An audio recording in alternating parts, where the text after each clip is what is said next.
কোন ষড়যন্ত্রের চাপে পড়ে আমার মুখ থেকে যদি বের করা হয়, এই আমি আন্দোলন প্রত্যাহার করেছি, আপনারা নিজের আন্দোলন চালিয়ে যাবেন।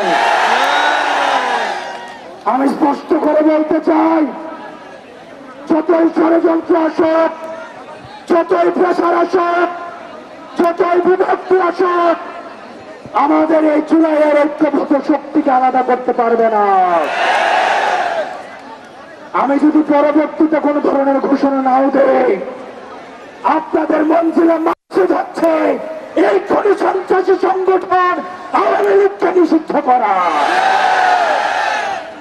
আওয়ামী লীগকে নিষিদ্ধ না করা পর্যন্ত সংগ্রামী ভাইয়েরা, সংগ্রামী বোনেরা, আপনারা এই রাজপথ ছাড়বেন না। 2013 সালে যে শাহবাগ হয়েছে, এই শাহবাগে ফ্যাসিবাদের পদধ্বনি শোনা গিয়েছে। আমরা এই শাহবাগ থেকে ফ্যাসিবাদের পতন ধ্বনির আমরা কঠিনে শেষ পের একটা মারব। আপনাদেরকে বলতে চাই, আপনারা বিচ্ছিন্ন কোন গ্রুপে গ্রুপে আলাদা হয়ে আপনারা আলাদা করে মিছিল করার প্রয়োজন নাই।